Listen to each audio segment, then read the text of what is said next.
Baik, kami persilahkan dari Rektor Universitas Negeri Balikpapan, Profesor Isradi Zainal. Oh, Assalamualaikum warahmatullahi wabarakatuh. Ya, pertama-tama terima kasih atas kesempatan. Prof Pan, selamat jadi Ketua Forum Rektor Indonesia. Prof Satria, pastinya. Mungkin kami cuma menyampaikan salah satu peran Forum Rektor Indonesia barangkali adalah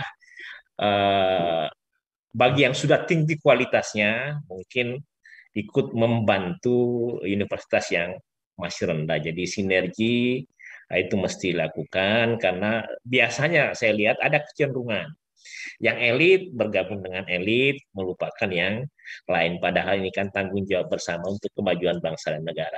Nah, satu saja singkat.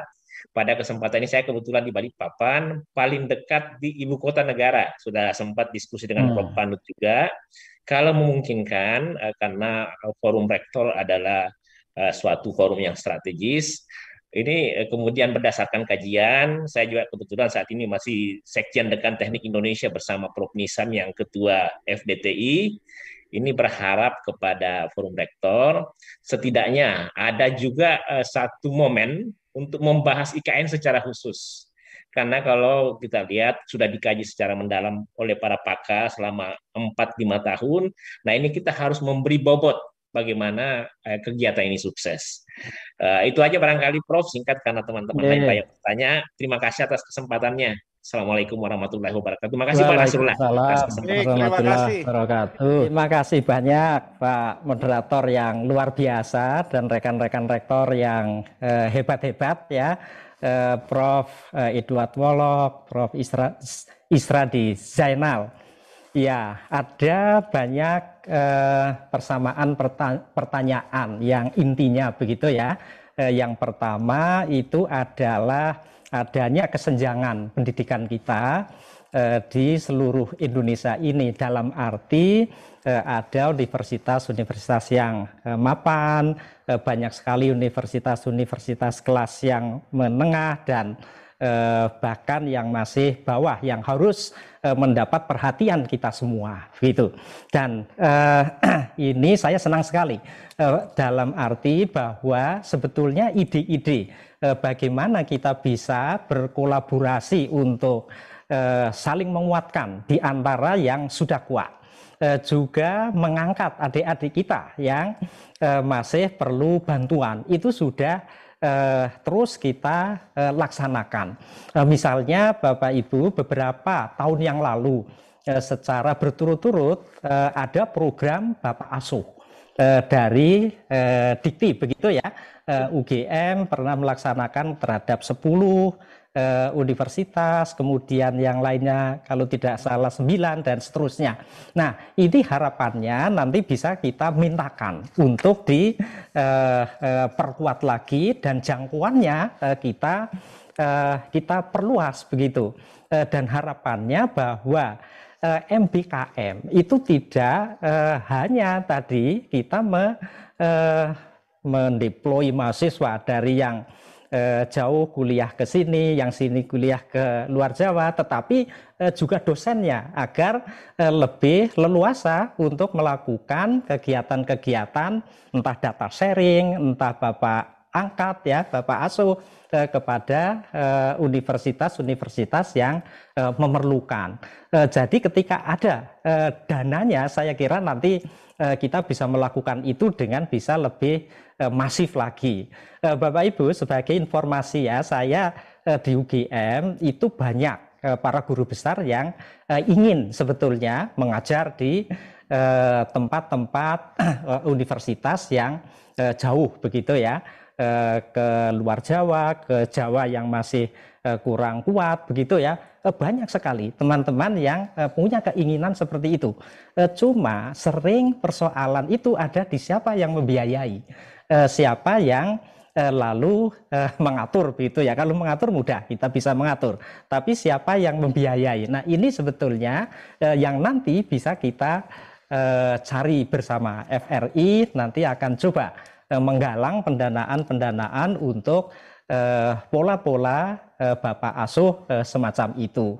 Dan saya yakin banyak sekali dosen-dosen yang nantinya mau mengajar ke berbagai universitas yang memerlukan. Itu saya kira program pertama yang kita nanti akan coba kembangkan atau kita buat dan kita kembangkan. Kemudian cocok sekali tadi Pak Bahlil juga menyampaikan bahwa peran perguruan tinggi itu yang utama adalah bagaimana berkolaborasi dengan industri di daerahnya.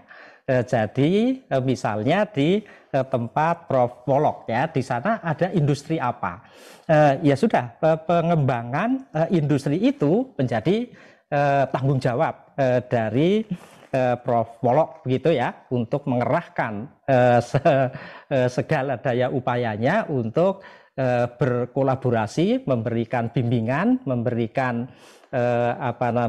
pembinaan terhadap UMKM atau industri-industri yang ada di sekitar itu. Dan tadi Pak Bahlil telah memberikan lampu hijau ya, kita segerakan saja membuat MOU begitu, nanti entah MOU-nya antara pengurus pusat ini ya, Ketua FRI dengan Pak Menteri, kemudian langsung bisa diimplementasikan oleh para rektor atau dengan pola seperti apa. Saya kira ini sudah gayung bersambut ya, keinginan dari Pak Menteri dengan kenyataan bahwa memang untuk Merdeka Belajar Kampus Merdeka itu MBKM itu ya paling cocok, paling tepat dengan industri-industri sekitar, karena UMKM pun memerlukan kepakaran kita untuk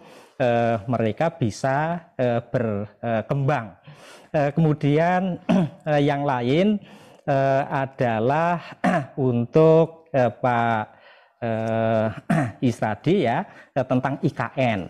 Ya, saya kira bisa nanti kita adakan forum yang besar begitu ya, untuk melakukan kajian guna memberikan masukan-masukan terhadap rencana IKN ini agar lebih sesuai dengan perkembangan ilmu pengetahuan, bagaimana kita menyelamatkan lingkungan, dan juga penggunaan energi yang melimpah di Kalimantan, baik itu energi terbarukan maupun yang lain-lain lah. Saya kira banyak sekali ini pakar-pakar yang ada di FRI untuk bisa berperan merencanakan IKN yang hebat, yang luar biasa, dan yang menjadi percontohan begitu. Terima kasih Pak Moderator. Monggo. Terima kasih Prof. Panut atas tanggapannya. Ini kalau diteruskan nggak selesai-selesai nih, penanyanya masih antri nih Prof. Panut. Tapi kepada para penanya, Prof. Panut ini akan selalu berada di lingkungan